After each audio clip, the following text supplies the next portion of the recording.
Assalamualaikum warahmatullahi wabarakatuh. Jumpa lagi bersama saya Riki Ahyari Iswara, Sarjana Pendidikan, tenaga pendidik mata pelajaran prakarya SMP Angkasa Nur Husain Sastra Negara Kota Bandung, dan saya merupakan calon guru penggerak angkatan 7 tahun 2022. Kali ini saya akan menunjukkan sebuah demonstrasi kontekstual di mana ini merupakan tugas 1.1.A.6. Menurut Ki Hajar Dewantara, pendidikan yaitu tuntutan di dalam hidup tumbuhnya anak-anak. Adapun maksudnya, pendidikan yaitu menuntun segala kekuatan kodrat yang ada pada anak-anak itu, agar mereka sebagai manusia dan sebagai anggota masyarakat dapatlah mencapai keselamatan dan kebahagiaan setinggi-tingginya. Nah, pada refleksi filosofi pendidikan nasional Ki Hajar Dewantara menjadi titik awal agen perubahan dalam transformasi pendidikan di sekolah. Konsep pemikiran Ki Hajar Dewantara ini merupakan jawaban yang tepat bagi bangsa Indonesia dalam upaya mempersiapkan diri menghadapi globalisasi abad ke-22 dalam memasuki era kemajuan iptek di mana yang akan datang. Dengan prinsip serta pandangan hidup menjadi manusia yang ing ngarso sungkulodo, artinya di depan memberi teladan, ing madyo mangun karso, artinya di tengah memberi kesempatan untuk berkarya, dan tuturi handayani, dari belakang memberi dorongan dan arahan, merupakan jiwa pendidikan nasional yang dapat diterapkan di kelas-kelas sebagai sistem pendidikan dengan ruang lingkup yang kecil. Merebahnya pandemi COVID-19 menghantam kehidupan masyarakat dunia, termasuk Indonesia, membawa pengaruh besar terhadap sektor pendidikan. Adaptasi kebiasaan baru dilakukan pemerintahan Indonesia dalam upaya pencegahan penyebaran wabah COVID-19 itu. Selain itu, penerapan physical distancing dan protokol kesehatan juga membuat kegiatan pembelajaran yang biasanya dilakukan di sekolah kini harus dirubah menjadi pembelajaran jarak jauh atau PJJ. Tantangan baru yang dihadapi satuan pendidikan di era pasca pandemi agar tetap kegiatan pembelajaran dapat berlangsung secara tepat. Meskipun tidak mudah, satuan pendidikan terutama guru terus berupaya menyediakan sarana dan pembelajaran dengan menerapkan pembelajaran pasca pembelajaran jarak jauh tersebut. Dengan dimulainya kembali pembelajaran tatap muka terbatas, guru diharapkan lebih siap untuk melaksanakan pembelajaran secara efektif. Disinilah saatnya filosofi pendidikan yang diharapkan oleh Ki Hajar Dewantara dapat diterapkan, yakni adanya konsep trikon. Dengan konsep ini, maka perubahan zaman pasca pandemi COVID-19 semoga dapat terselesaikan, terutama permasalahan yang berkaitan dengan lost learning dan lost karakter sebagai pelajar. Adapun konsep trikon yang dimaksud di sini adalah, yang pertama adalah kontinuitas. Artinya, pengembangan yang dilakukan harus sesuai dan berkesinambungan secara menyeluruh dan terus-menerus sehingga menghasilkan sesuatu yang terbaik atau perencanaan yang baik pula. Yang kedua adalah konvergen.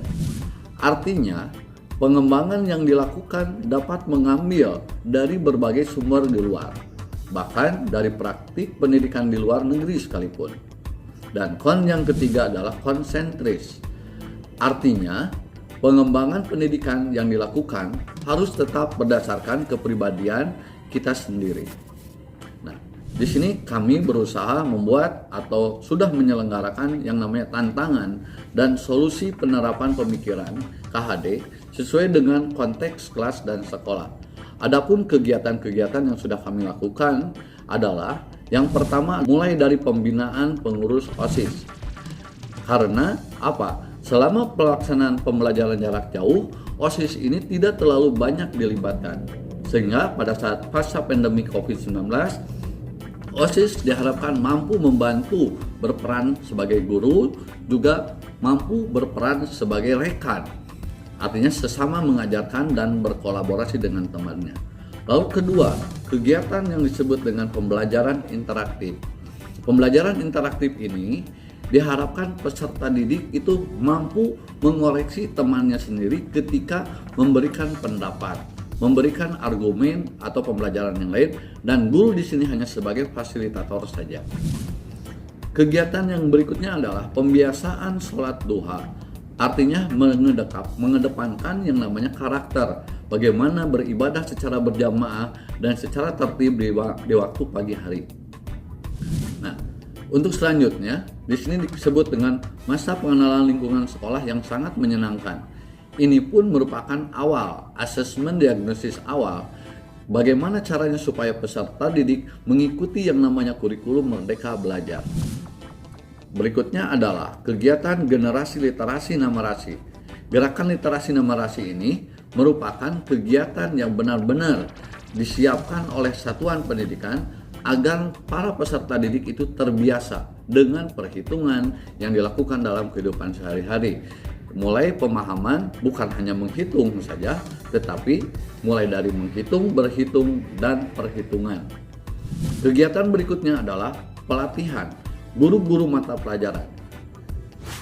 Di dalam kurikulum Merdeka Belajar ini pun, guru-guru dituntut untuk mau terus belajar dan belajar, di mana kami selaku pembina kurikulum bersama kepala sekolah turun langsung menghadapi Bapak Ibu guru mata pelajaran untuk meningkatkan kualitas pendidikannya.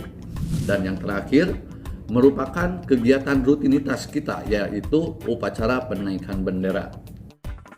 Di sini saya ingin sedikit bagaimana mendemonstrasikan yang namanya hasil perjuangan kami sebagai Bapak Ibu guru mata pelajaran, ya. Mudah-mudahan dengan tayangan ini semoga ada guna dan manfaatnya. Perjuangan Persemayan, karya Riki Ahyari Iswara. Hidup butuh perjuangan. Hidup butuh pengorbanan. Peradaban yang mengekang, peradaban yang menghadang. Dan ini harus diiringi tetes keringat yang membasahi badan, yang tak surutkan semangat untuk tetap menanam sang harapan. Berapa banyak halang dan rintangan untuk menggapai, tidak akan bisa menggoyahkan satu tujuan. Kelak entah kapan akan dituai, kelak entah kapan akan kembali hasil berkorban, dan kelak entah kapan sang buah manis akan tergapai.